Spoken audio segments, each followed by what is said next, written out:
नमस्कार, पक्कै सन्चै हुनुहुन्छ होला। आज बुधबारको नेप्सी अपडेट लिएर हामी आएका छौँ। सुरु गरौँ नेप्सी अपडेटबाट।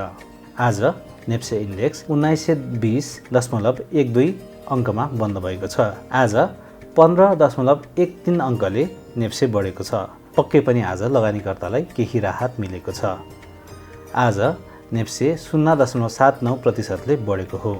आज 273 कम्पनीको कारोबार भएकोमा 167 कम्पनीको मूल्य बढेको छ भने 41 कम्पनीको मूल्य घटेको छ भने 12 कम्पनीका मूल्य यथावत नै रहेका छन्। आज सबैभन्दा धेरै कालिन्चोक दर्शन सर्किट लागेको छ भने मोलुङ हाइड्रो पावर कम्पनी लिमिटेडको पनि सकारात्मक सर्किट नै लागेको छ।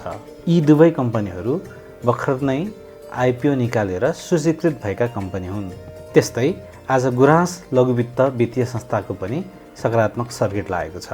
आज सबैभन्दा धेरै गिरावट पनि आदर्श लघुवित्त वित्तीय संस्थामा आयो। आज यस कम्पनीको 150 रुपियाँ घटेको छ। यो हिजो 1500 रुपियाँमा कारोबार हुँदा आज यस कम्पनी 1350 मा अन्तिम कारोबार भयो। आज यस कम्पनीमा 10% को गिरावट आएको छ। त्यस्तै आज ग्लोबल आइएमई ब्यालेन्स फन्ड, गरिमा डिभेन्चर, सनराइज म्युचुअल फन्डको मूल्यहरूमा पनि गिरावट आएका छन्। आज तारागाउँ रेजेन्सी होटेलमा पनि 15 रुपियाँको गिरावट आएको छ। तारागाउँ रेजेन्सीकै कुरा गर्दाखेरि यस कम्पनीको एउटा समाचार बाहिरिएको छ। नेपाल सरकारले तारागाउँ रेजेन्सी होटेल अन्तर्गतको होटेल हायर रेजेन्सीलाई समिति र होटेल बीच भएको सम्झौता किन नतोड्ने भनी प्रश्न सोधेको छ। संस्कृति, पर्यटन तथा नागरिक उड्डयन मन्त्रालयले हिजो पत्रचार गरी मातहतको होटेल हायरलाई 27 र तारागाउँ विकास समितिलाई 22 प्रश्न सोध्दै 3 दिनभित्र जवाफ पेश गर्न निर्देशन दिएको छ। यस सम्बन्धी समाचार अर्थसंसार.com मा प्रसारित छ। आज सबैभन्दा धेरै कुन कम्पनीको कारोबार भयो त? आज सबैभन्दा धेरै कारोबार स्वावलम्बन लघुवित्त वित्तीय संस्थाको प्रमोटर सेयरको भएको देखिन्छ। यस कम्पनीको 1,59,000 किता कारोबार भएको नेप्सीले जनाएको छ। फ्लोर सिट हेर्ने हो भने आजको यस प्रमोटर सेयर 58 नम्बर ब्रोकरले बेचेको देखिन्छ भने विभिन्न ब्रोकर मार्फत यस सेयर किनिएको छ। त्यस्तै आज सबैभन्दा धेरै कारोबार भएको कम्पनीमा दोस्रोमा निफ्रा छ भने तेस्रोमा शिवम सिमेन्ट छ। आजको अर्को एउटा मुख्य समाचार, आज Arun valley hydro power development company लिमिटेडको सञ्चालक समितिले 1/1 हकप्रत जारी गर्ने निर्णय गरेको छ। आज बसेको सञ्चालक समितिले हकप्रत सेयर निष्कासन गरी 93,39,81,300 रुपियाँ पीके हाइड्रो पावर प्रणालीले विकास गर्दै आएको लिक्यु खोला जलविद्युत परियोजना 30 मेगावाटको निर्माणका लागि आवश्यक पर्ने सोपुँजी इक्विटीको लागि पीके हाइड्रो पावरको संस्थापक सेयरमा लगानी गर्ने र बाँकी रकम 93,29,81,300 यस कम्पनीले निर्माण सम्पन्न गरी सञ्चालनमा ल्याएको काबेली 1 क्यास्केड जलविद्युत आयोजनाको निर्माण चरणमा बैंकहरूबाट लिएको ऋण भुक्तानी गर्ने भनेर आज निर्णय गरेको छ। अब यस निर्णयलाई विद्युत नियमन आयोगले स्वीकृति दिएपछि कम्पनीले विशेष साधारण सभा बोलाउनेछ र विशेष साधारण सभाबाट स्वीकृतिपछि नेपाल धितोपत्र बोर्डमा हकप्रत जारी गर्नको लागि निवेदन दिनेछ। त्यस्तै अर्को समाचार भनेको रेडी हाइड्रो पावर कम्पनी लिमिटेडले हकप्रत निष्कासनको प्रारम्भिक सहमति प्राप्त गरेको समाचार छ। आज रेडी हाइड्रो पावर कम्पनी लिमिटेडले विद्युत नियमन आयोगबाट 1/0.5 बराबरको हकप्रत सेयर निष्कासन गर्नको लागि साधारण सभामा पेश गर्नको लागि सहमति प्राप्त गरेको जानकारी गराएको छ। त्यस्तै अर्को समाचार भनेको छ्याङदी हाइड्रो पावर लिमिटेडले आफ्नो साधारण सभा बोलाएको छ।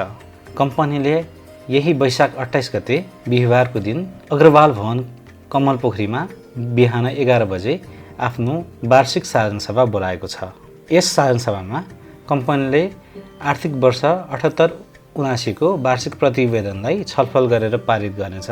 त्यस्तै लेखा परीक्षण नियुक्ति गर्ने प्रस्ताव कम्पनीले अगाडि लगेको छ भने सञ्चालक समितिको निर्वाचन गर्ने पनि प्रस्ताव यस साधारण सभामा लगिँदैछ।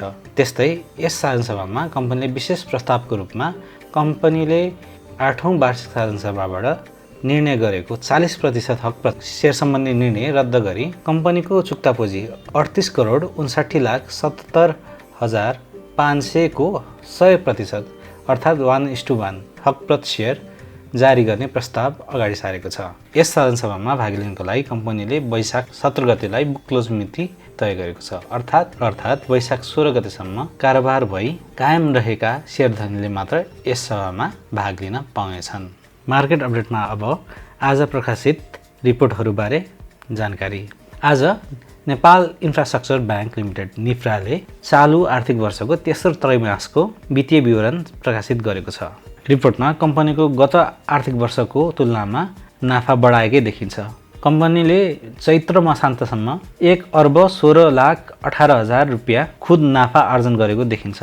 गत वर्ष भने कम्पनीले 59,45,00,000 रुपियाँ कमाएको थियो। यो 67% बढेको हो। कम्पनीको खुद ब्याज आम्दानी र सञ्चालन मुनाफा बढेकोले नाफा बढ्न पुगेको हो। यस कम्पनीको वितरण योग्य मुनाफा 91,61,00,000 रुपियाँ रहेको छ। कम्पनीको नेट इन्ट्रेस्ट इन्कम बढेको देखिन्छ। त्यस्तै कम्पनीको net free and commission income पनि बढेको देखिन्छ।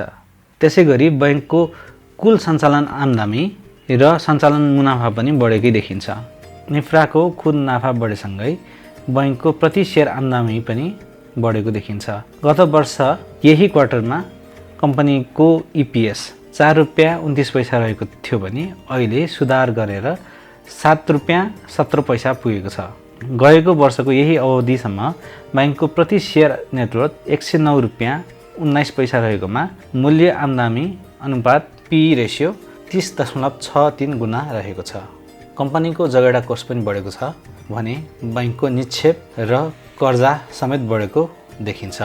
अब कुरा गरौँ आज प्रकाशित फर्स्ट माइक्रो फाइनान्स लघु वित्त वित्तीय संस्थाको तेस्रो त्रैमासिक वित्तीय विवरण सम्बन्धी।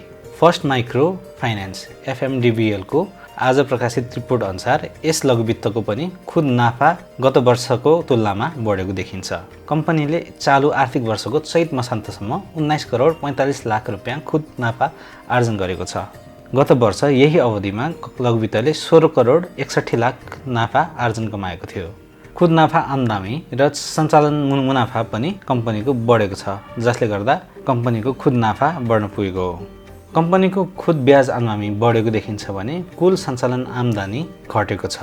यस अवधिमा लघु वित्तको इम्पेयरमेन्ट चार्ज 4,35,00,000 रुपियाँबाट घटेर 1,58,00,000 रुपियाँमा पुगेको छ, जसले गर्दा पनि कम्पनीको सञ्चालन मुनाफा बढेको हो।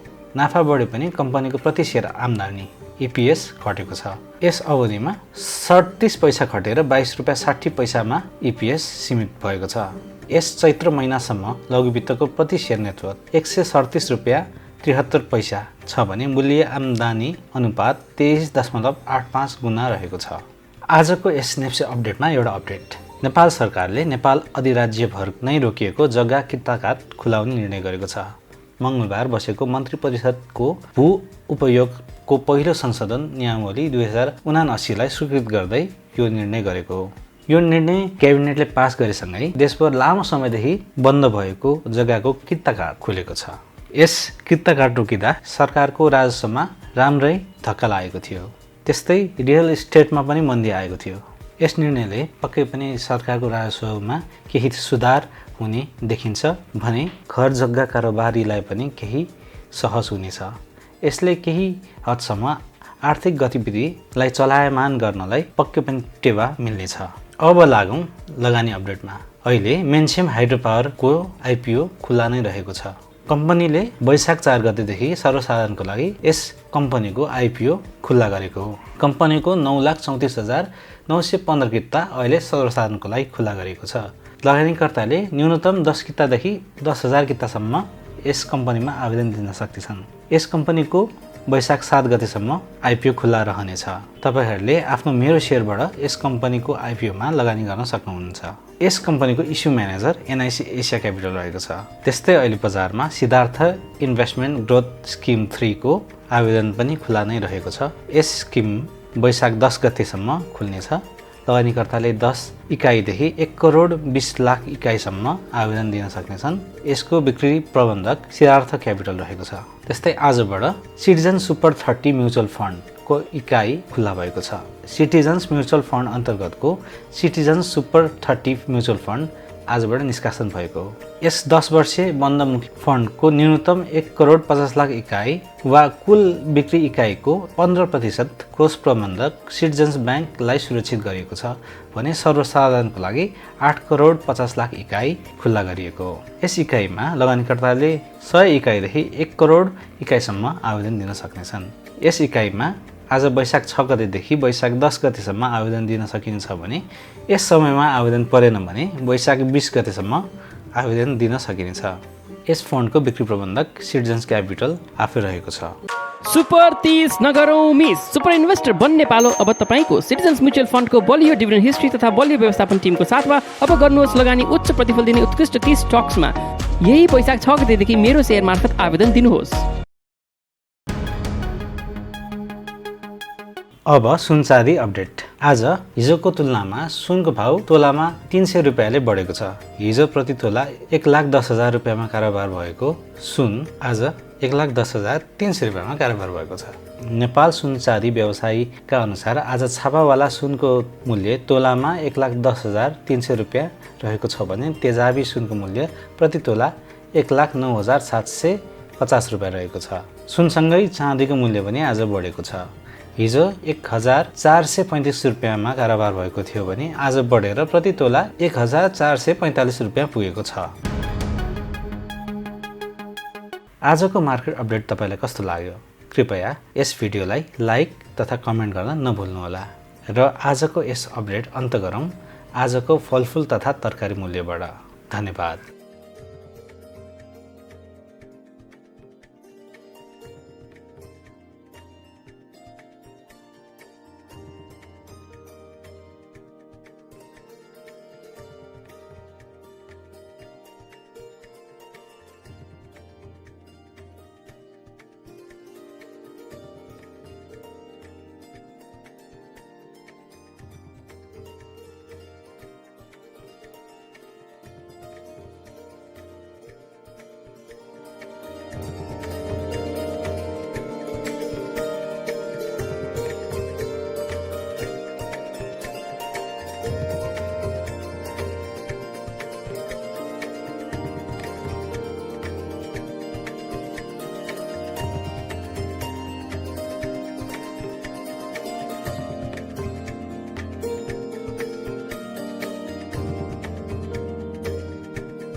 Sponsored by Forten.